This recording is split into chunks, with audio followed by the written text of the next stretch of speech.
Bienvenue à la maison du Seigneur. Nous nous ramassons ce matin en présentiel et ceux qui sont avec nous à l'Internet pour rendre grâce à notre Dieu, pour le louer, pour le Dieu qu'il est. Je parlais à quelqu'un, à notre équipe d'accueil ce matin, puis on expliquait comment ça marchait un peu, avoir le liste de présence électronique, puis elle dit « Oh, wow! » Mais est-ce qu'on est maintenant ce matin dans l'esprit de dire devant Dieu d'une manière digne de sa grandeur « Wow! Quel Dieu que nous servons! Quel Dieu qui nous a sauvés!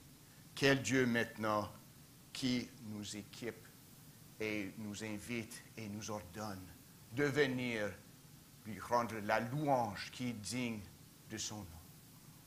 On va commencer notre louange ensemble avec le premier chant « Inonde ce lieu de ta présence ».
Courbons-nous devant l'Éternel.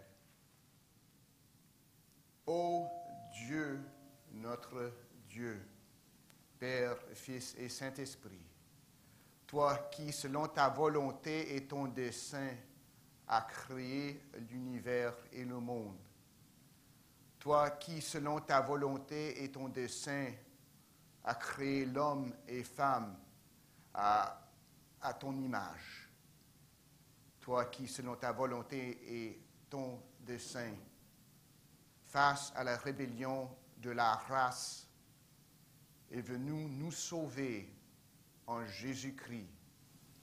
Toi, Jésus, qui t'es livré à notre place, portant la pénalité de notre péché, détournons la colère de Dieu tout saint, qui était à notre portion, et nous rendons qui croyons en toi justice de Dieu.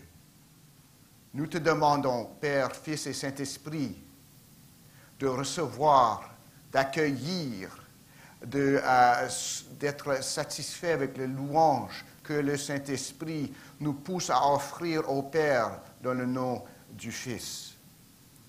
Que ce soit une odeur agréable à tes narines, un son plaisant à tes oreilles, et que, comme d'habitude, ça puisse nous apporter du réconfort, de la correction et de la force pour faire face aux défis que tu vas amener et mettre dans notre chemin, mais des obstacles aussi pour lesquels tu nous vas donner la force nécessaire de les surmonter. Reçois, ô Dieu, notre adoration parce que nous n'osons l'offrir qu'en aucun autre nom que celui de Jésus-Christ, Fils de Dieu, Roi du cosmos et notre Sauveur. Nous prions au nom de Jésus. Amen.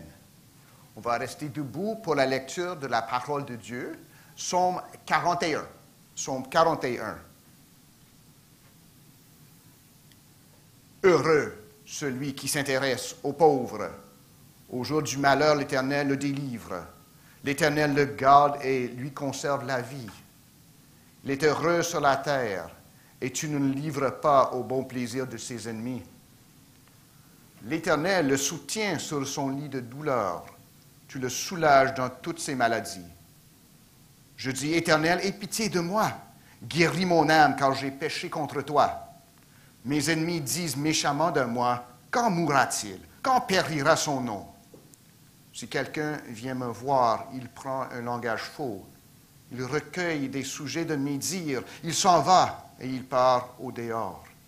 Tous mes ennemis chuchotent entre eux contre moi. Ils pensent que mon malheur causera ma ruine. Il est dangereusement atteint. Le voilà couché, il ne se relèvera pas. Celui-là même avec qui j'étais en paix, qui avait ma confiance et qui mangeait mon pain, lève le talon contre moi. Toi, Éternel, aie pitié de moi et rétablis-moi, et je leur rendrai ce qui leur est dû. Je connaîtrai que tu m'aimes si mon ennemi ne triomphe pas de moi. Tu m'as soutenu à cause de mon intégrité, et tu m'as placé pour toujours en ta présence. Béni soit l'Éternel, le Dieu d'Israël, d'éternité en éternité. Amen. Amen.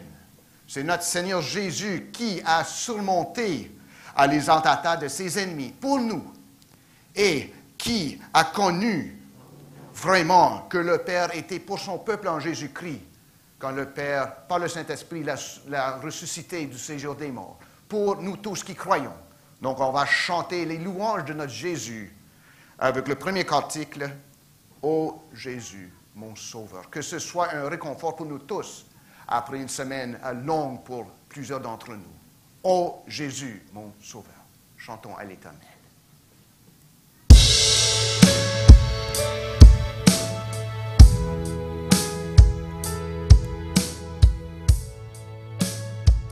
Ô Jésus, mon Sauveur,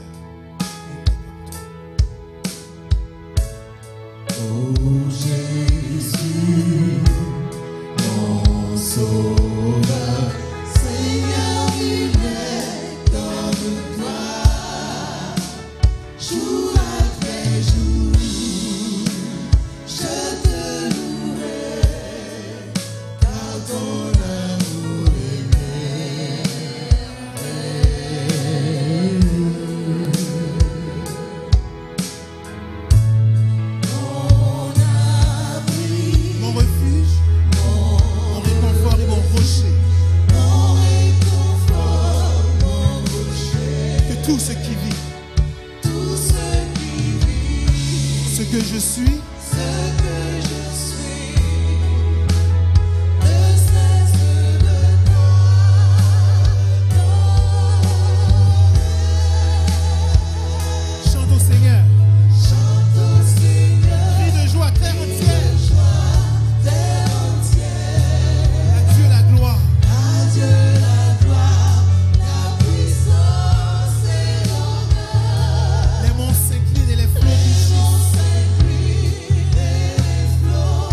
Quel ami fidèle et tendre nous avons en Jésus-Christ.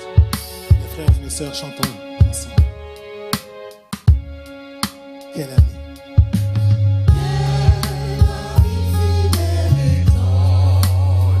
Nous avons en Jésus-Christ. Toujours prêt.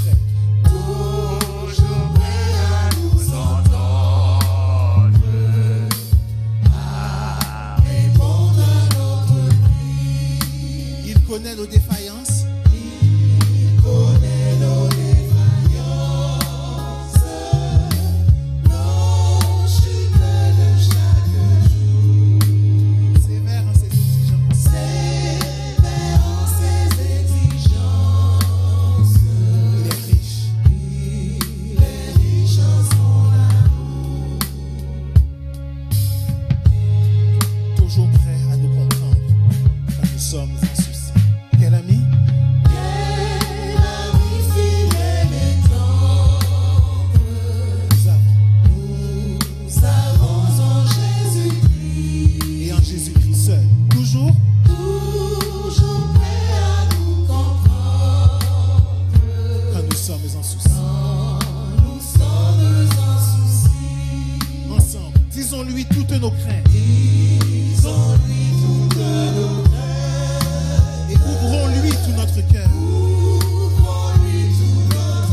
que bientôt il viendra nous prendre pour être au ciel avec lui. Quel ami? Que nous avons en Jésus-Christ. Bientôt il viendra.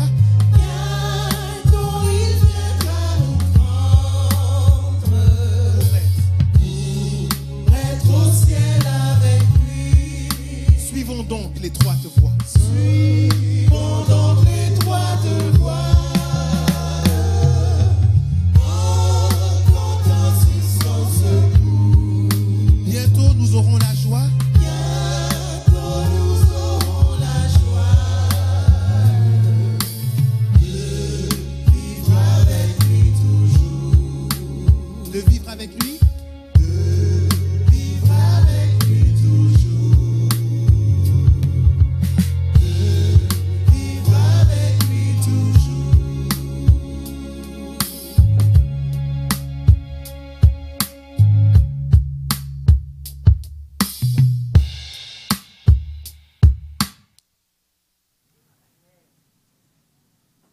S'asseoir.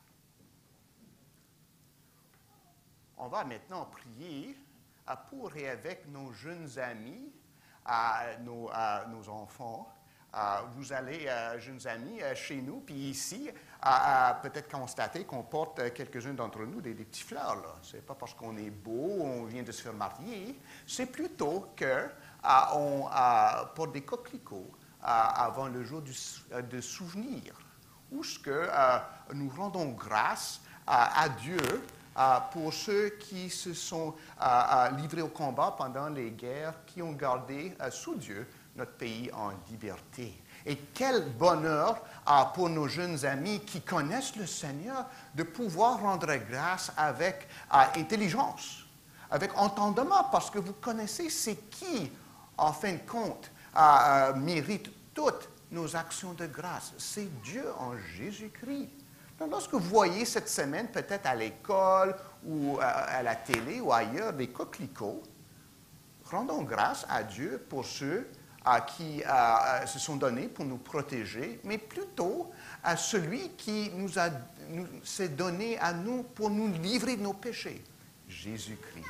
OK, les amis, on va prier ensemble. Père Céleste, nous te remercions pour chaque jeune ami qui est présent avec nous au temple ou qui nous suit et adore avec nous sur l'Internet. Père, tu nous as donné ces enfants afin que nous les gardions, afin que nous les enseignions les voies de Jésus-Christ. Père, nous prions pour nos enfants, que tu puisses à un jeune âge les attirer à toi par Jésus-Christ, afin qu'ils vivent pour Jésus-Christ, afin qu'ils vivent une vie de confession et de pardon, d'action de grâce et d'action pour Jésus-Christ et pour servir aux autres. Protège, nous te prions, nos enfants à l'école, au foyer, sur le terrain de sport, avec leurs amis, qu'ils puissent être de bons témoins à ta grâce, Jésus. Et pour ceux parmi nos enfants qui ne te connaissent pas encore, qui ne se sont pas livrés à toi pour la vie, que tu puisses les sauver, que tu puisses leur donner la paix qui dépasse toute intelligence en Jésus-Christ, ayant été pardonnés le péché et ayant reçu le salut par le moyen de la foi. Nous prions tout ceci au Père, au nom de Jésus. Amen. Nous allons comme Église maintenant nous tourner vers le Seigneur. Ça a été une semaine difficile pour plusieurs d'entre nous. Nous pensons à notre sœur Rose Dora qui a perdu un beau-frère aux États-Unis, qui a une autre qui est à l'hôpital. D'autres membres de notre famille qui ont perdu des fils, qui ont perdu un père. Ça a été vraiment une semaine d'épreuve. Qu'on puisse prier le Seigneur, qui leur donne la paix, qui leur donne la confiance en lui, qui leur donne une vision de la résurrection des morts de Jésus-Christ, où se trouve notre seul espoir, et que nous gardions la joie jusqu'à le retour de Jésus-Christ. Penchons-nous devant le Seigneur. Prions Dieu. Père céleste, toi à qui revient tout honneur, toute gloire, à toi qui revient même par Jésus-Christ nos actions de grâce, de ce que tu nous as attirés à toi-même.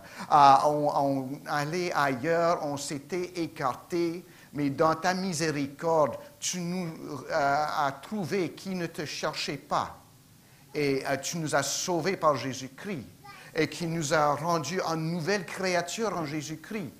Et tu nous as donné l'adoption des fils et de filles en Jésus-Christ par la foi. Et nous a donné pas la crainte de la mort, mais une confidence que lorsque viendra la mort ou lorsque tu viendras, Jésus, nous serons pour toujours avec le Seigneur. Merci pour ta grande miséricorde envers nous les pécheurs. Pardonne-nous nos péchés, nous te prions, ô Père, parce qu'ils sont nombreux. Nous avons offensé ta majesté par nos paroles, par nos pensées et par nos actes. Nous n'avons pas aidé les autres où ce que nous aurions dû. Nous avons traversé, on dirait, le chemin, la rue, pour ne pas rendre aide aux autres. Pardonne-nous, ô Père, parce que tu ne t'es pas tourné le dos à nous, mais tu as envoyé ton Fils unique mourir pour nous lorsqu'on était perdus dans nos péchés et les enfants de colère. Pardonne-nous. Nous te rendons grâce, ô Père, pour tous ceux qui te connaissent, pour tous ceux qui ont reçu le Seigneur Jésus-Christ comme Seigneur, qu'il y a un pardon qui ne peut pas être branlé. Et nous avons ce pardon. Ô Esprit de Dieu, toi qui es ressuscité du séjour des morts, notre Seigneur Jésus, donne-nous à chaque jour de t'obéir, de marcher selon les voies de Jésus-Christ et de lui rendre honneur avec notre témoignage et notre vie. Merci pour notre salut. Père, nous te remercions pour tous les bienfaits que tu as versés sur nous, notre santé, notre liberté dans ce beau pays. Nous prions pour plusieurs d'entre nous, nos pays d'origine, qui sont bouleversés par le désordre et la violence. Aie pitié de nos familles, de nos sœurs et frères selon la chair dans nos pays d'origine, en Haïti, aux Républiques dominicaines, en Afrique, à Nicaragua, ailleurs au monde. Aie pitié, Père, tu as été tellement gentil envers nous qui habitons au Canada. Aie pitié de ces pays, afin qu'ils puissent non pas juste réjouir en toi, mais réjouir en une sécurité journalière, quotidienne. Père, nous te rendons grâce pour les élections aux États-Unis, qu'il n'y a pas eu de violence, il n'y a pas eu trop de désordre, qu'il y a eu un résultat auquel nos voisins aux États puissent avoir confiance. Merci, malgré tous les doutes et toutes les paroles que ça semble d'être bien allé. Merci au Père. Père, nous prions à cette heure pour notre famille d'Église qui est endeuillée. Nous prions d'abord pour notre sœur Rose Dora, pour sa famille aux États. Merci d'avoir protégé plusieurs. Nous prions pour ceux qui ont été atteints. Nous prions pour la famille maintenant qui est dans le deuil et pleurons avec eux. Père, nous prions pour notre frère Luco à Egebo, pour Yolette et Marie-Josée, à l'occasion de la mort du père de frère Luco, que tu puisses leur donner la joie et la confiance en Jésus. Pour ceux d'autres qui ont perdu, pour notre sœur qui a perdu son fils. Oh, aie pitié, Père. Aide-nous à être de bons amis en Jésus-Christ, que nous puissions rappeler à tous ceux qui pleurent les décès, à l'Évangile qui ne peut pas être ébranlé, qui chancellera jamais du salut en Jésus-Christ. Oh Père, aie pitié, nous te prions. Nous te rendons grâce pour notre pays. Nous te rendons grâce pour ceux qui se sont donnés pour défendre ce pays, surtout ceux qui ne sont pas revenus des guerres. Merci, Père. Nous te prions au Prince de paix Jésus-Christ de revenir, de mettre fin à tout conflit et jusqu'à là, de donner la paix, surtout aux pays pauvres, ébranlés, où il y a des tyrans qui abusent le peuple. Aie pitié, nous te prions, ô Jésus, Prince de paix. Père, nous continuons à prier pour notre pays et notre province dans ce temps de pandémie. Continue, nous te prions, de donner la sagesse à nos leaders et aussi la sagesse et un esprit de Jésus-Christ à ceux qui sont dans les églises, afin que la pandémie s'accroisse ou qu'elle disparaisse, que nous pouvons toujours rendre grâce et rendre témoignage à Jésus-Christ. Ô Père, nous te demandons tout ceci avec confiance, avec reconnaissance, avec anticipation du retour de Jésus-Christ, dans le nom de Jésus-Christ, lui qui est le seul Seigneur et Roi des rois et qui règne éternellement. Dans son nom, nous prions. Amen. Maintenant, nous allons passer aux annonces. Bonjour Église missionnaire évangélique baptiste de l'Outaouais, voici vos annonces pour la semaine. Cette semaine, nous avons notre temps de prière tous les mardis à 11h. Nous avons l'étude biblique tous les mercredis à 19h et en même temps, il y a la session pour les jeunes filles sur Zoom aussi à 19h. Tous les dimanches, il y a école du dimanche en ligne pour les enfants de 7 ans à 12 ans de 16h à 16h45. Comme vous savez, nous continuons de nous rencontrer en personne ici dans le bâtiment. Pour vous joindre à nous, vous devez vous enregistrer sur le site web avant jeudi. Sinon, vous pouvez adorer le Seigneur avec nous en ligne sur YouTube.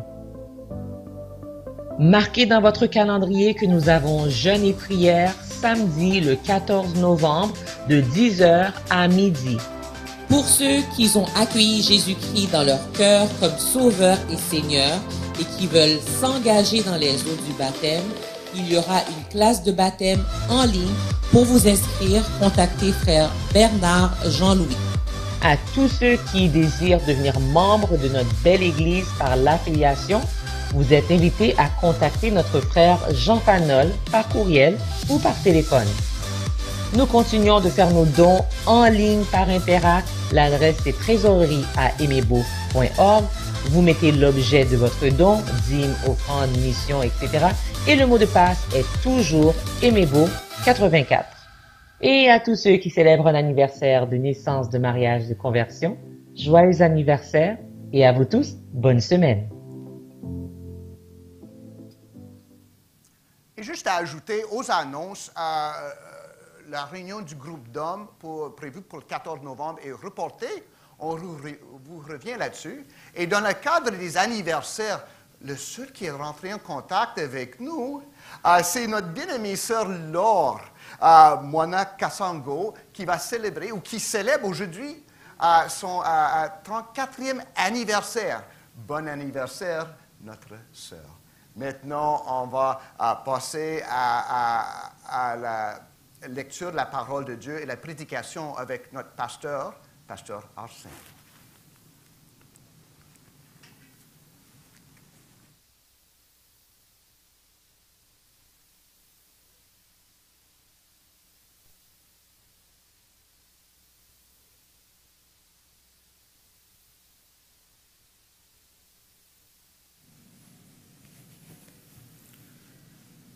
Que la paix et la grâce de Dieu soient avec vous. Amen.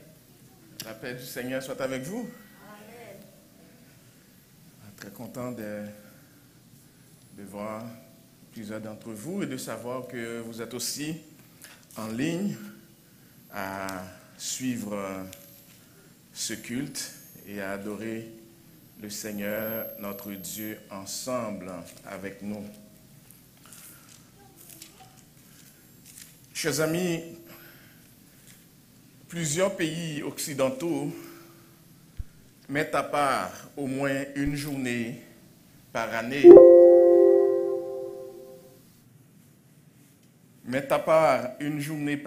pour se souvenir d'une facette de leur histoire. Nous l'appelons ici au Canada le jour du souvenir.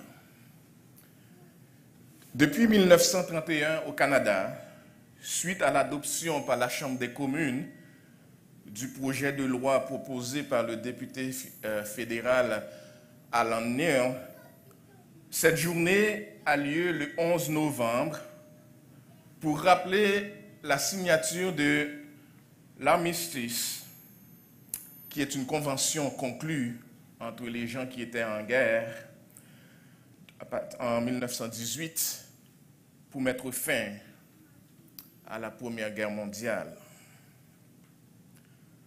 On se souvient, chers amis, d'un événement parce qu'il marque un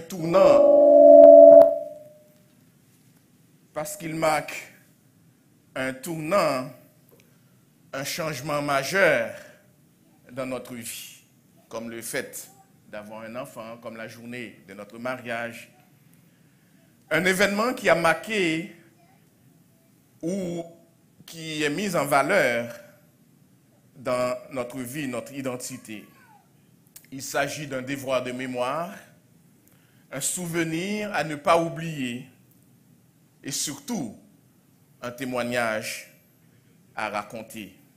Parce qu'en fait, commémorer un souvenir, c'est d'une certaine façon donner un témoignage. Les semaines ou les jours qui précèdent la date du 11 novembre, ceux qui dans le pays commémorent ce souvenir, Pasteur Gordon l'a mentionné, portent un coquelicot qui est le symbole du sacrifice consenti par les combattants morts au front et plus précisément ceux et celles tombés au cours de la Première Guerre mondiale. Au total, 61 000 Canadiens périssent au cours de cette guerre, ce qui en fait le conflit le plus sanglant de l'histoire du pays. À celles et ceux du passé, incluant notre frère Pasteur Gordon, et ceux du présent qui ont pris le chemin de la bravoure, qui ont servi et servent encore notre pays, et qui se battent pour que nous n'ayons pas à nous battre, et pour notre protection et pour la défense du pays, nous avons un devoir de reconnaissance et d'appréciation envers eux. Ainsi, chers amis, le jour du souvenir qui a lieu ce mercredi, cette semaine, nous inspire le message de ce matin. Notre message de ce matin qui porte le titre suivant, « Mon salut, je me souviens ». Mon salut, je me souviens. Ce titre me rappelle les paroles de ce beau chant écrit par Alfred André que nous chanterons en conclusion de ce message. Béni soit le jour où je fais choix de Jésus pour maître. Et les paroles de ces chants sont tellement belles. Béni soit le jour où j'ai fait choix de Jésus pour maître. Je veux célébrer le bienfait qui vient de m'apparaître. Heureux jour où j'ai connu tout son amour. Je donne à lui ma vie pour toujours. La strophe suivante dit, ô divine compassion, le bien-aimé du Père, lui-même a payé ma rançon sur la croix du calvaire. De la mort, Jésus-Christ a vaincu l'effort. Mon âme accepte avec transport le salut qu'offre le Dieu fort. De la mort, Jésus-Christ a vaincu l'effort. Je dois vous dire qu'il m'est venu à l'esprit de chanter en solo ce chant pour vous ce matin, mais quand j'ai pensé aux moqueries de ma petite fille, de qu'est-ce qu'elle me fera vivre pendant toute la semaine si je devais chanter en solo, alors j'ai préféré vous faire écouter la chanson à la fin du message. Non, je ne prendrai pas le risque de chanter en solo ce matin.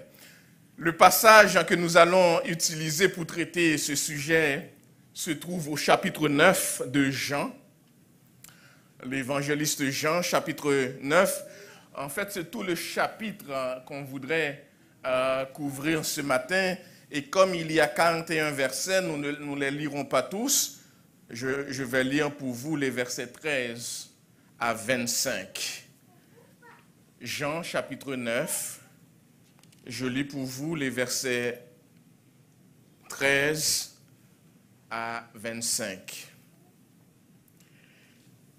Ils menèrent vers les pharisiens celui qui avait été aveugle.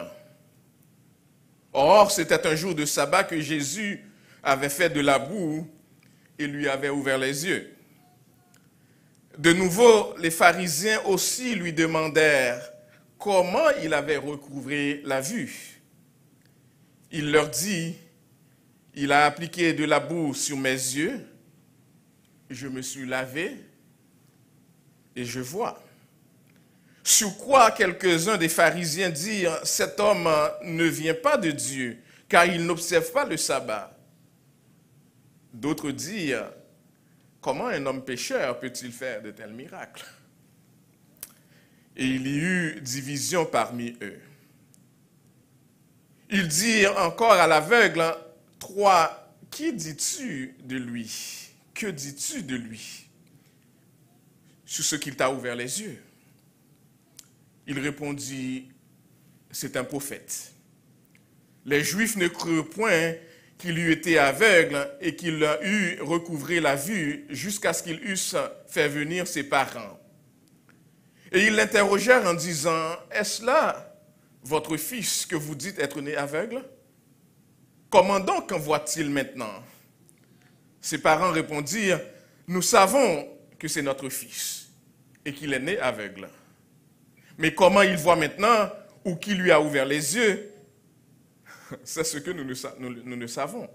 Interrogez-le lui-même, il a de l'âge, il parlera en ce qui le concerne. » Ses parents dirent cela parce qu'ils craignaient les Juifs, car les Juifs étaient déjà convenus que si quelqu'un reconnaissait Jésus-Christ pour le Christ, il serait exclu de la synagogue.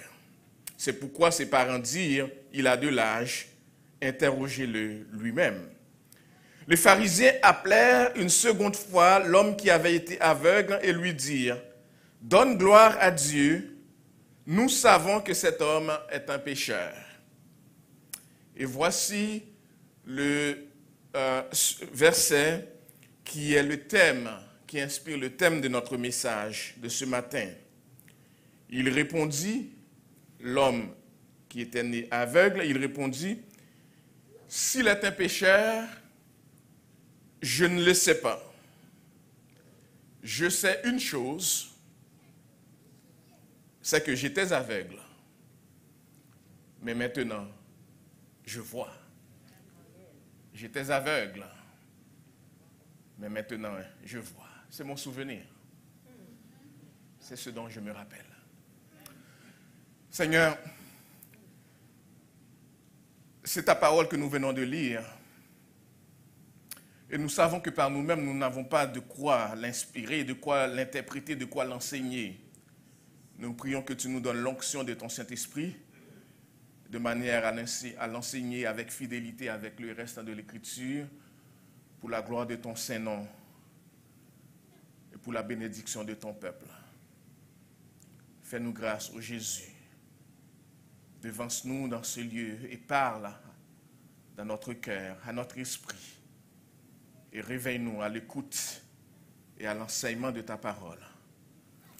parce que nous avons prié et demandé tout cela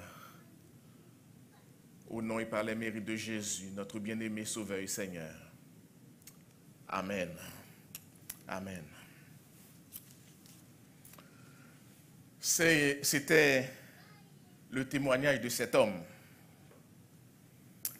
Comme chacun d'entre nous qui avons accueilli Jésus-Christ dans notre vie, nous avons un témoignage. Nous avons un témoignage du jour où on a reçu, le Seigneur comme notre Sauveur et Seigneur. Avant de revivre ensemble, chers amis, le récit tel que nous le propose, nous le rapporte l'évangéliste Jean à partir du verset 1er du chapitre 9, rappelons-nous de manière rapide ce qui s'est passé, ce qui a précédé ou encore le contexte de ce texte. Jésus se trouve à Jérusalem. Le projet de son arrestation par les pharisiens est déjà bien enclenché. Quelques jours plus tard, il sera accusé et condamné, lui qui n'a jamais péché, l'homme Dieu parfait. L'évangéliste Jean a déjà rapporté plusieurs de ces miracles, plusieurs des miracles de Jésus. Et le miracle dont nous allons parler ce matin est le 6e du nombre symbolique de 7 que Jean a choisi de rapporter dans son évangile. Chez l'évangéliste Jean, les miracles sont des signes. Et il précise au chapitre 20, verset 31, il dit « Mais ces choses ont été écrites afin que vous croyiez que Jésus-Christ est le Fils de Dieu, et qu'en croyant, vous ayez la vie éternelle en son nom. » Jésus se trouve, chers amis, à Jérusalem et il va guérir un aveugle-né. Accompagné de ses disciples, Jésus voit en passant un homme aveugle de naissance. Un homme qui, depuis sa naissance, vit avec un handicap, vit avec une infirmité. Il n'a connu ses parents que du son de leur voix. Il ne les a jamais vus. Il n'a jamais vraiment profité de la joie de voir. Parce qu'il est né aveugle. Bien que spirituellement, il y a des avantages à être né aveugle. On le verra plus tard. Jusqu'à maintenant, chers amis, personne n'a rien pu faire pour lui. Peut-être que certaines personnes lui ont témoigné de la bonté en déposant quelque chose dans ses mains de mendiant. Mais il était pour d'autres un rejet de la société, ceux à qui on accorde très peu d'attention, si ce n'est que pour avoir de la pitié pour lui. Il a dû être un fardeau pour ses parents qui devaient entendre les propos des gens autour d'eux et qui vivaient dans la culpabilité en se demandant qu'est-ce qu'ils ont pu faire pour donner naissance à un enfant avec cet handicap majeur. Parce que donner naissance à un enfant dans ce temps-là, à un enfant avec un handicap, c'était interprété comme une malédiction de Dieu. Et vous pouvez imaginer toute la culpabilité que les parents pouvaient avoir en disant « Qu'est-ce qu'on a bien pu faire? Quel péché a-t-on commis pour que notre enfant naisse avec cet handicap majeur ?» Son statut d'aveugle-né, sa seule présence en suscite des questionnements. On pense que lui-même ou ses parents ont été maudits par Dieu. D'où la question des disciples au verset 2 de Jean chapitre 9.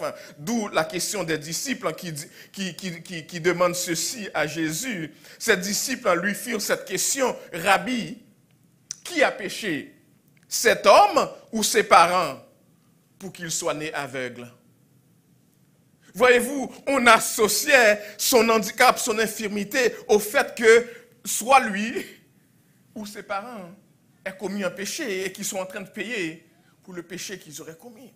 Et là, j'imagine qu'il pouvait y avoir une sous-question que les disciples, si Jésus avait dit oui, que les disciples auraient posé à Jésus, parce qu'ils auraient demandé, mais si c'est lui qui a péché, quand est-ce qu'il a péché? Parce qu'il est encore dans les ventres de sa mère. Qu'est-ce qu'il a encore pu faire d'aussi grave pour qu'il ait à payer une conséquence aussi grave?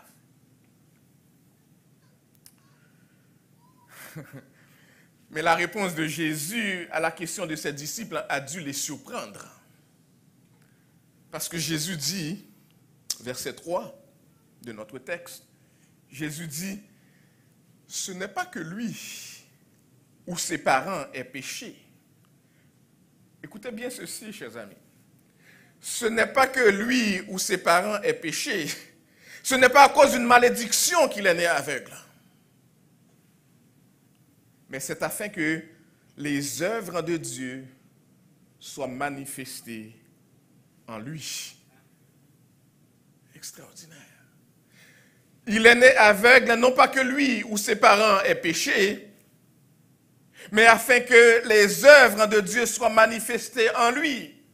Autrement dit, Christ dit à ses disciples, vous avez une mauvaise perspective des choses. Vous associez handicap et infirmité à la malédiction divine, mais vous ignorez le plan de Dieu. Vous ignorez le plan de Dieu. Vous ne savez pas que Dieu, dans sa souveraineté, est capable d'utiliser un handicap pour faire éclater sa gloire.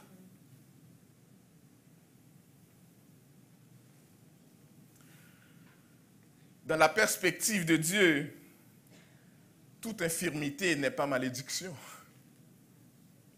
Et nous avons là, chers amis, une première leçon, une première application que nous pouvons faire de ce texte. Nous vivons dans une société qui veut se débarrasser de toute infirmité physique.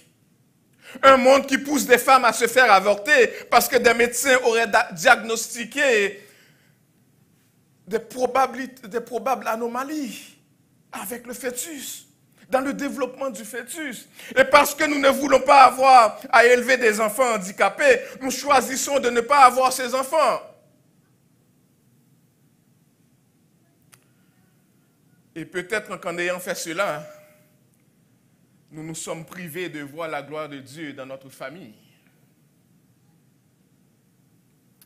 Et peut-être qu'en faisant cela, nous avons privé des médecins et le monde de voir la gloire de Dieu se manifester. Jésus dit au verset 5 de Jean chapitre 9, « Pendant que je suis dans le monde, je suis la lumière du monde. » En passant, cela ne veut pas dire quand je vais quitter le monde, je ne serai plus la lumière du monde. C'est pas ça que Jésus dit. Jésus dit, pendant que je suis dans le monde, je ne serai pas seulement une lumière spirituelle pour le monde. Je vais être aussi une lumière physique pour le monde. Cet homme qui est né aveugle, pour faire manifester la gloire de Dieu, je vais imposer ma main sur lui, je vais le guérir et il va recouvrer la vue. Il va recouvrir la vue.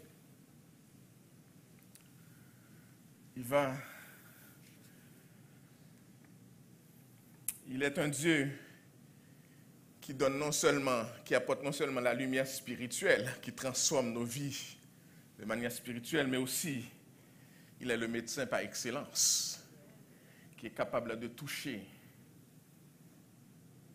Et avec de la boue, il va fabriquer. En passant, il ne fabrique pas un remède, il fabrique des yeux, parce que l'homme n'avait jamais vu. Il ne traite pas un problème de cécité, il donne la vue à l'homme qui n'en avait pas. Et ça nous rappelle en Genèse chapitre 2, verset 7, vous vous rappelez, quand Dieu créa, il a pris de la boue et il a fabriqué l'homme et la femme. Jésus, qui est Dieu le Fils, dans cette manifestation, prend de la boue et va créer les yeux pour montrer au monde entier qu'il donne non seulement la vue spirituelle, mais aussi la vue physique. Il est le Dieu de l'univers. Et vous auriez pensé, chers amis, lorsque des bonnes choses comme ça arrivent, tout le monde serait dans la joie et tout le monde serait dans l'excitation pour cet homme qui était né aveugle et qui maintenant voit.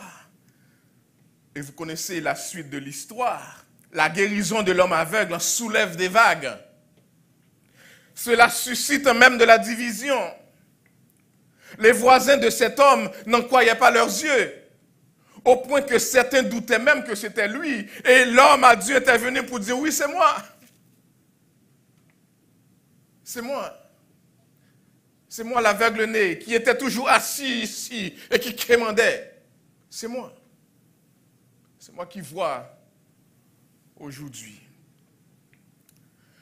Et quand les gens nous posent des questions, chers amis, sur la bonté de Dieu en notre faveur, c'est une occasion de donner notre témoignage. C'est une occasion de donner notre témoignage. Notre témoignage, c'est que Dieu a ce que Dieu a fait pour nous en Jésus-Christ. Ni plus ou moins. C'est un point de contact. Quand les gens viennent à nous poser des questions, ils ouvrent une porte pour parler non pas de nous-mêmes, mais de nos propres exploits. Mais qu'est-ce que Jésus a fait pour nous? Et à un moment donné, les gens ont dit à l'homme guéri, « Allez, raconte-nous, qu'est-ce qui s'est passé? Comment se fait-il que tes yeux sont maintenant ouverts? » Et écoutez son témoignage au verset 11, chers amis. Il dit, « L'homme que l'on appelle Jésus. » Et j'aimerais que vous dites avec moi, « L'homme que l'on appelle Jésus. » Répétez avec moi, l'homme que l'on appelle Jésus. A oint, en fait, a fait de la boue. A oint mes yeux et m'a dit, va au réservoir de Siloé et lave-toi. Je suis allé, je me suis lavé et je vois. L'homme Jésus.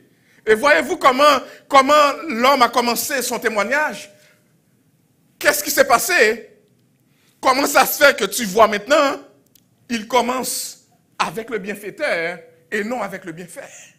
Il commence par dire, l'homme Jésus. Toute la gloire revient à Jésus. Je n'ai rien à voir là-dedans. Voici qu'est-ce qu'il a fait pour moi.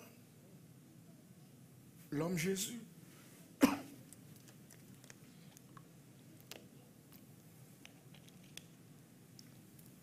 L'homme Jésus.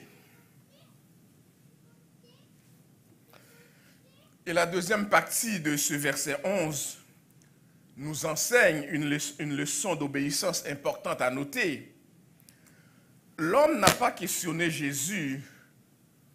Pourquoi dois-je aller à Siloé pour me faire laver?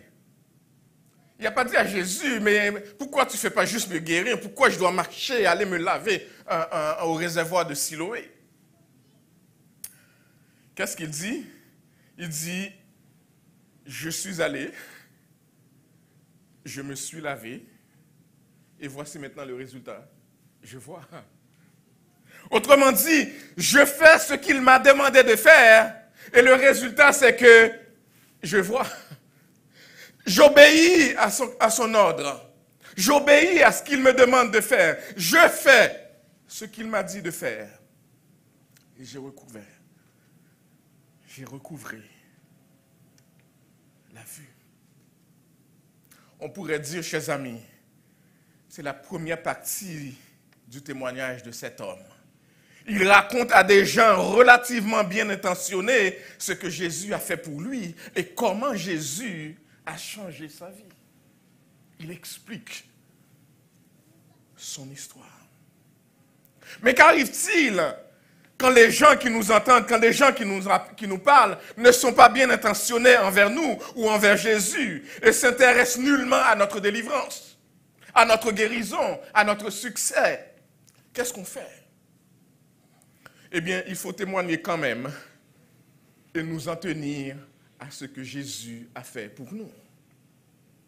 De toute évidence, chers amis, les pharisiens étaient étonnés par le miracle qui a été opéré en faveur de cet homme. Ils lui posent la même question que les voisins avaient posée précédemment, mais en des mots différents.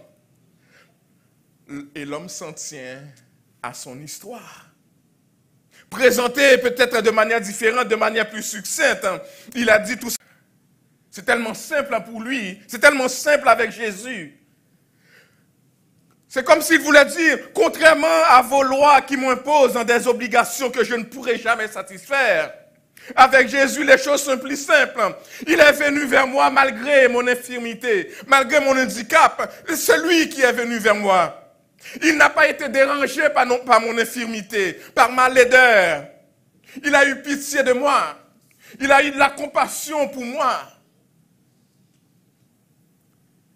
Plus que cela, il m'a aimé, il s'est approché, il m'a touché. Je pouvais sentir sa main sur moi.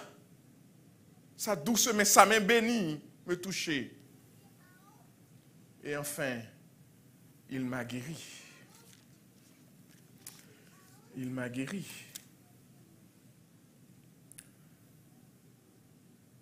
Au lieu de voir la gloire de Dieu et la puissance de Jésus dans cette guérison, chers amis, certains des pharisiens s'enfoncèrent dans leur endurcissement. Et d'autres semblaient voir les choses autrement.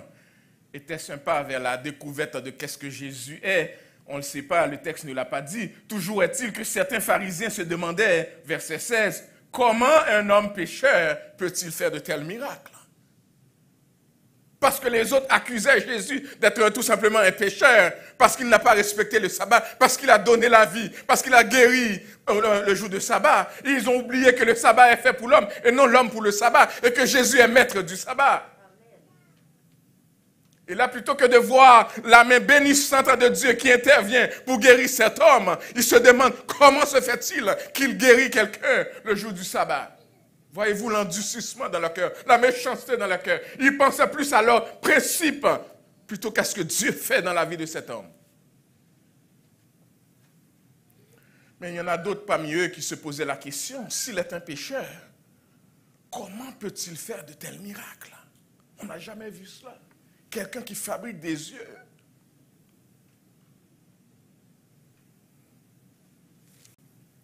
L'homme guéri, sous la demande des pharisiens, donne une deuxième version de son témoignage. Vous savez, vous devez avoir toujours votre témoignage déjà prêt. Et vous devez avoir plusieurs versions. Si vous êtes dans l'autobus et que vous avez seulement 2 minutes pour partager cela avec quelqu'un, que vous puissiez le témoigner. Si vous avez une demi-journée pour en discuter avec quelqu'un, pour en parler.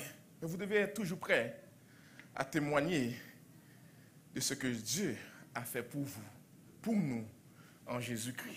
L'homme guéri, sous sa demande, donne une deuxième version. Sa connaissance de Jésus est encore limitée. Il l'a jusqu'à maintenant connu comme un médecin physique. C'est ce qu'il a vu. Mais ce qu'il a vu est assez important pour lui donner une image de qu'est-ce que Jésus peut être. Il a dit, c'est un prophète. C'est un prophète. Parce que ça prend un prophète, un homme de Dieu pour faire quelque chose aussi extraordinaire. Ça prend au moins un prophète. Seul un homme, une personne envoyée de Dieu peut faire un tel miracle parce qu'il n'a pas encore connu Jésus comme sauveur et comme Seigneur. Il dit ça doit être un prophète. Verset 17. Et les pharisiens continuent leur investigation, chers amis, parce qu'ils ne voulaient pas croire le témoignage de cet homme. Ils font venir ses parents. Ils font venir ses parents, les parents de l'homme, pour entendre leur propre témoignage. Et au verset 19, ils lui posent 2 questions. Est-ce bien votre fils que vous dites être né aveugle? Première question. Deuxième question, comment donc voit-il maintenant? 2 questions. La réponse des parents, chers amis, est marquée à la fois de sagesse et de peur, comme le texte nous le dit. Parce qu'ils répondent à la première question, ils disent, nous savons que c'est notre fils.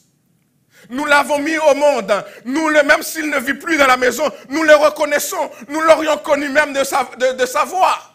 Nous savons que c'est notre fils et nous savons qu'il est né aveugle. Ça, c'est notre témoignage. C'est ce dont nous savons. C'est bien notre fils et nous l'avons mis au monde avec cet handicap. Comment oublier cela? Avec toutes les culpabilités que nous avons eues pendant des années, comment oublier que notre fils est né aveugle? C'est notre fils et il est né aveugle.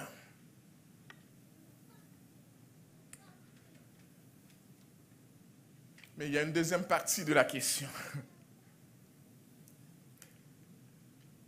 Pour ce qui concerne comment ça se fait qu'il voit maintenant, ça c'est son propre témoignage. Il est grand maintenant, posez-lui la question. Et nous avons là encore, chers amis, dans cette réponse, une leçon importante pour nous. Ce n'est pas Ce n'était pas aux parents de témoigner pour cet homme, ce que Dieu a fait pour lui. C'est lui qui était né aveugle. Et c'est lui que Jésus a touché, c'est lui que Jésus a guéri, c'est lui qui doit donner son témoignage. Nous pouvons être témoins de son témoignage. Mais il a la responsabilité, le devoir de témoigner ce que Jésus a fait pour lui. Ils disent, interrogez-le lui-même. Les parents disent, notre témoignage à nous, c'est que c'est notre fils. Mais pour la deuxième partie de votre question, messieurs, il faut interroger notre fils. Et pour une deuxième fois, chers amis, les pharisiens interrogent l'homme guéri comme s'il cherchait à modifier son témoignage. Et cette fois, ils vont d'une accusation. Verset 24, ils disent, « Donne gloire à Dieu, nous savons que cet homme est un pécheur. » Ils voulaient faire par ce Jésus, ils accusent Jésus d'être un pécheur quand ils ne peuvent trouver aucun péché qu'il aurait commis. Et il dit à l'homme qui a été guéri, « Joins-toi à nous et reconnais que Jésus est un pécheur. » Et vous allez vous trouver dans de pareilles situations, chers amis. Les gens qui ont leur propre perspective, qui ont leur propre vision de Jésus-Christ, qui ont leur propre vision de Dieu, vont te mettre dans des situations où ils vont dire, reconnais-le. Pense de la même façon que moi. C'est ce que je pense que de Jésus. N'es-tu pas d'accord avec moi?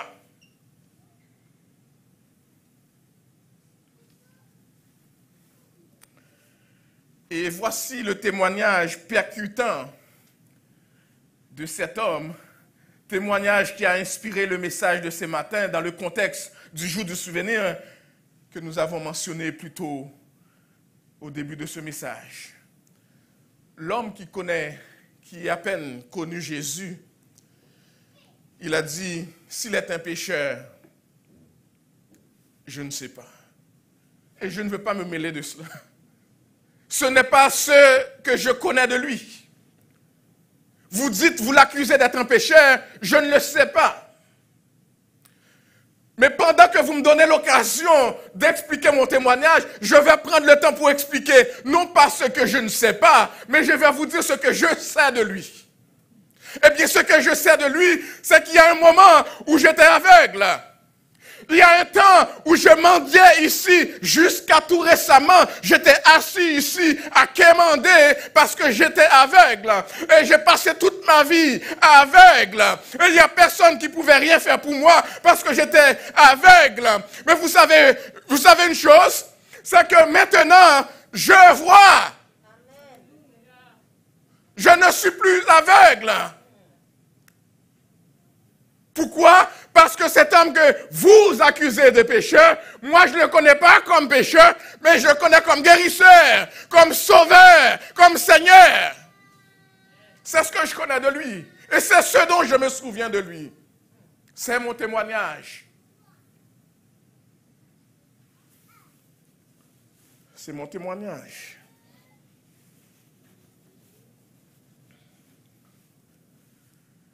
Tout ce que je sais, Le souvenir que je garde de cet homme, c'est qu'il m'a donné la vue.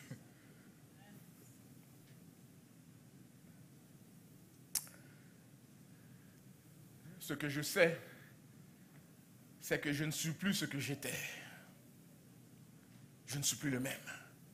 Parce qu'il m'a donné la vue, il m'a transformé. Je vois maintenant. Je ne suis plus le rejet. Un maudit de Dieu. Rencontré. Depuis que je l'ai rencontré, je suis devenu une autre personne. Je ne suis plus aveugle. Je vois maintenant. Et c'est ce que l'auteur chante. Grâce infinie. Oh, quel beau don. Pour moi, pécheur, perdu. J'étais aveugle. Mais maintenant, je vois. Alors, ne me faites pas dire ce que je ne sais pas. C'était sa réponse, autrement dit. Ne me faites pas dire ce que je ne sais pas. Laissez-moi m'en tenir à mon propre témoignage, à ma propre histoire. Laissez-moi vous raconter l'histoire de Jésus dans ma vie. C'est mon histoire. C'est mon cantique. C'est ça.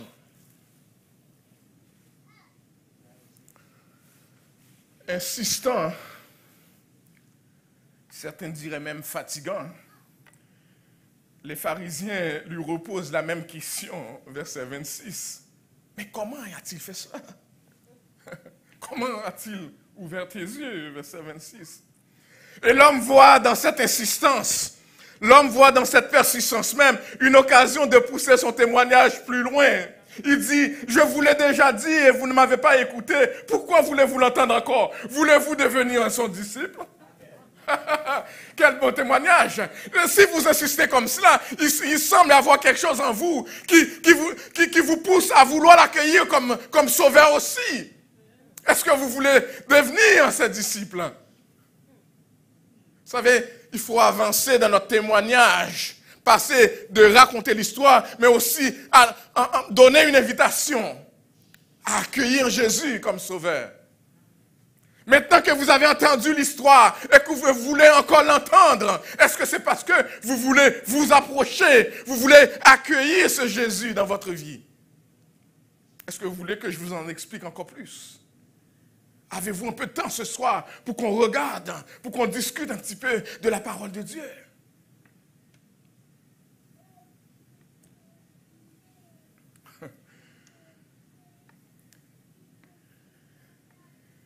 C'est comme s'il disait aux pharisiens, ce serait la meilleure chose à faire que de l'accueillir comme sauveur.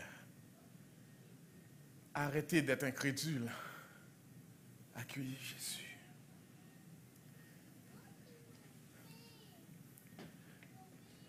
La rencontre de Jésus avec cet homme demeure un souvenir inoubliable.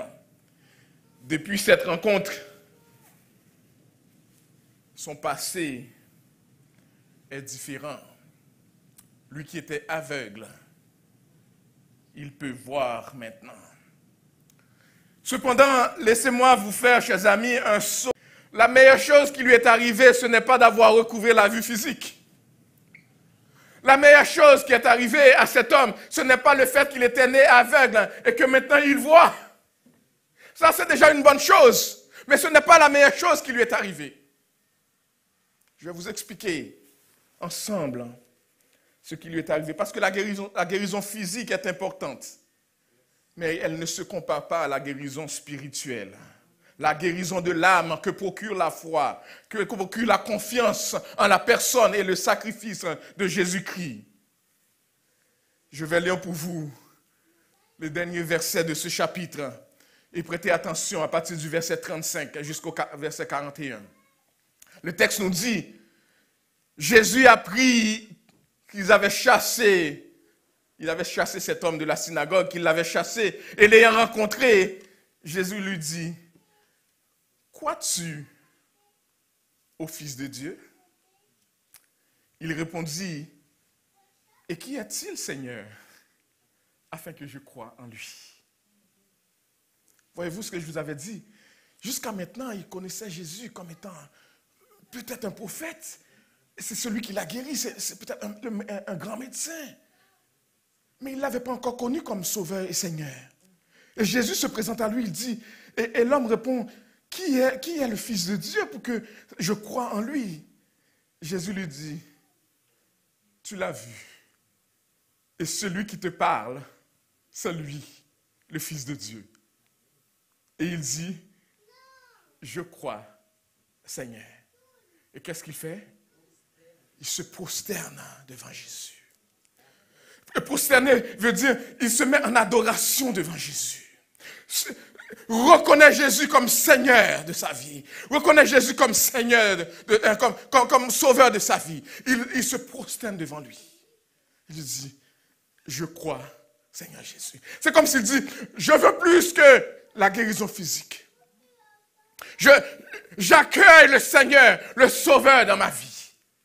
Et je me prosterne devant lui. Il se prosterne devant lui. Et regardons, verset 39. Puis Jésus dit, je suis venu dans ce monde pour un jugement, pour que ceux qui ne voient pas, ceux qui ne voient point, voient, et ceux qui voient deviennent aveugles. C'est dur, mais c'est aussi libérateur. Ceux qui reconnaissent qu'ils ne voient pas et qui sont des aveugles spirituels, et qui mettent leur foi en Jésus-Christ, même s'ils ne voyaient pas physiquement, ils vont voir spirituellement en Jésus-Christ. Jésus dit, je viens. Ceux qui sont aveugles et qui mettent leur foi en moi, ils recouvrent la vue. Mais ceux qui se croient, ceux qui voient, et qui à cause de cette vision se croient qu'ils n'ont pas besoin de la vue spirituelle, ceux qui ne reconnaissent pas qu'ils ont besoin de Jésus, eh bien même s'ils voient physiquement, ils ne verront pas spirituellement. Et ils ne peuvent pas accueillir Jésus dans leur vie. Et c'est un jugement pour eux. Et c'est grave. Et les pharisiens ont compris cela. Ils ont compris cela parce que quelques pharisiens qui étaient avec lui et ont entendu ces paroles lui dire, nous aussi nous sommes aveugles. Qu'est-ce que tu es en train de dire? Tu es en train de dire que nous aussi nous sommes aveugles? Jésus répondit, si vous étiez aveugle, vous n'auriez pas de péché. Si vous étiez aveugle, vous n'auriez pas de péché. Mais maintenant vous dites, nous voyons. C'est pour cela que votre péché subsiste. Tant que vous ne reconnaissez pas que la vue spirituelle vient de Jésus et de Jésus seul, tu vas rester aveugle pour longtemps. Même si tu vois physiquement. Tu ne pourras jamais voir la gloire de Dieu. Ton cœur va être endurci dans le péché. Endurci. Quand Jésus croise cet homme, il l'a fait passer d'un autre niveau. Il était guéri physiquement. Là, c'est son âme spirituelle, son âme qui va être guérie. Et il a les deux pour le prix d'un. Le même Jésus qui donne et la vue physique, mais surtout la vue spirituelle. Chers amis, peut-être que tu écoutes ce message alors que ton témoignage de salut est bien loin dans ton esprit ce matin. Tu écoutes ce message dans une période de souffrance telle que tu ne peux même pas te rappeler le jour que Dieu t'a sauvé. Parce que ta souffrance est trop énorme. Tu pleures et tu ne veux même pas y penser. Peut-être que chaque fois que tu entends parler un message sur les miracles de Jésus, cela t'apporte plus de tristesse que de joie ou de paix parce que tu te demandes pourquoi il ne fait pas de miracle de ma vie. Peut-être que quand tu entends de pareils messages, ça t'attriste plus que ça t'apporte de la paix. Et tu te dis, pourquoi pas moi? Pourquoi c'est les autres qui disent, Jésus a fait pour eux? Certains, parlant de ton grand amour, de ton amour téméraire ou extravagant, certains chantent, il n'y a aucune ombre que tu n'éclaireras pas, aucune montagne que tu n'escaladeras pas pour venir en aide auprès de moi. Il n'y a aucun mur que tu ne renverseras, aucun mensonge que tu ne déchireras pour venir en aide auprès de moi. Et peut-être que toi, tu te demandes, pourquoi ne puis-je pas être témoin d'un miracle de Jésus-Christ? Et laisse-moi te dire ceci. Si tu as déjà reçu Jésus-Christ comme ton sauveur, comme le Seigneur de ta vie, tu as déjà vécu le plus grand miracle qui peut exister. Si tu l'as déjà accueilli comme sauveur, imaginez ton cœur qui était un cœur de pierre. Il l'a transformé pour devenir un cœur de chair. Pour pouvoir reconnaître la grandeur de Dieu, reconnaître la profondeur de tes péchés et reconnaître Jésus comme Seigneur et Sauveur. Si tu l'as déjà accueilli comme Seigneur et Sauveur de ta vie, tu as déjà connu le miracle le plus extraordinaire qui peut arriver. Jésus, homme Dieu, fait chair, venu dans ce monde, donner sa vie pour me sauver. Aujourd'hui, je ne suis plus esclave du péché. Je suis un enfant de Dieu. Quel miracle! Miracle de la régénération.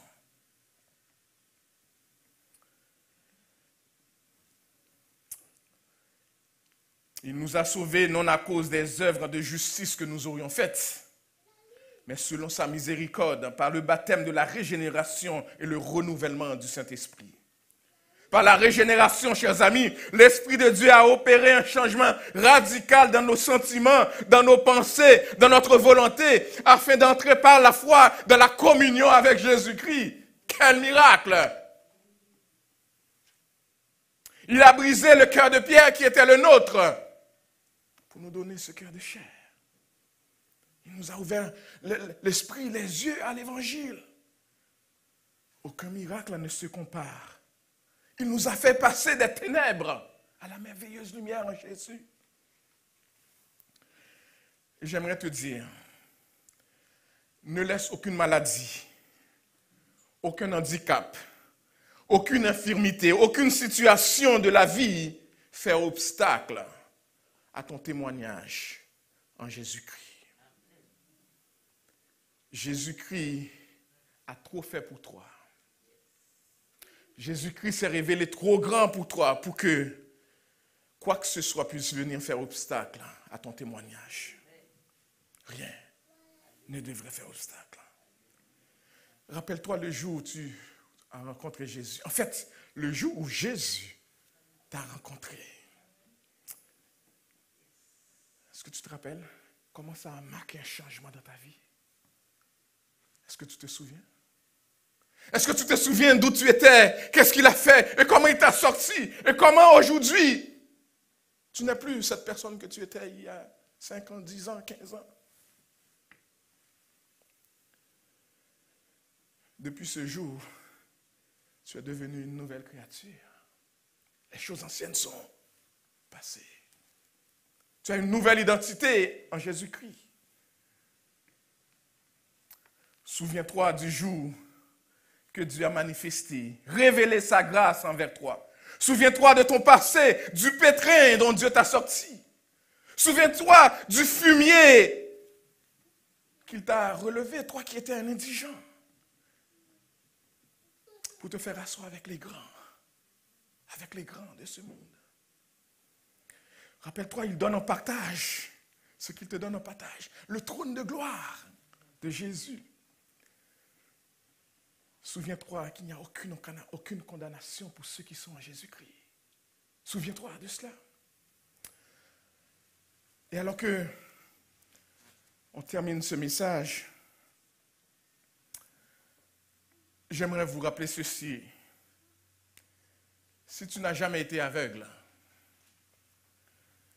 tu n'as peut-être pas eu à recouvrer la vue. et à apprécier la grâce de Dieu à sa juste valeur. C'est ce dont tu as besoin ce matin. C'est ce dont tu as besoin ce matin. C'est obéir à la voix de Dieu qui t'envoie au Siloé pour te laver et recouvrer la vue. Et qui peut-être te dit ce matin, alors que tu entends ce message, tu entends cette voix qui te dit, crois-tu au Fils de Dieu? Jésus, le Messie, crois-tu? Et je prie que le Seigneur te donne de répondre comme cet homme aveugle qui a été guéri, que tu puisses répondre. Je le crois, Seigneur. Et que peu importe où tu es présentement, et que tu te mets, que tu te prosternes devant lui, pour reconnaître tes péchés, et reconnaître que seulement Jésus peut te sortir du pétrin du péché dans lequel tu es, et le reconnaître comme Seigneur et Sauveur de ta vie. Oh, si tu as été aveugle, et que par la grâce de Dieu, tu as recouvré la vue en Jésus-Christ, non pas la vue physique, mais la guérison spirituelle, le salut de votre âme, la vie transformée par le miracle de la foi, tu ne peux pas être un agent secret de Jésus-Christ. Si tu as été sauvé, si Jésus t'a sauvé, si Jésus nous a sauvés, alors faisons connaître sa gloire. Souvenons-nous de lui, vivons pour lui et faisons connaître à ce monde que Jésus-Christ vit encore, que Jésus-Christ sauve encore. Parce que c'est dans cette business qu'il est. Il sauve ceux qui viennent à lui. Il sauve ceux qu'il appelle au salut. Que le Seigneur nous bénisse abondamment. Souvenons-nous de notre salut. Écoutons ce chant pour terminer. Yeah.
Vous ne l'avez pas pu voir, mais ceux qui sont en présentiel ont pu donner quelques pas de compas en écoutant ce beau chant. J'espère que vous l'avez fait à la maison aussi pour ceux qui savent danser compas. Seigneur, merci du privilège d'avoir été ensemble ici en présentiel et en ligne avec nos frères et sœurs pour élever Jésus et l'adorer, lui qui mérite notre adoration et nos louanges.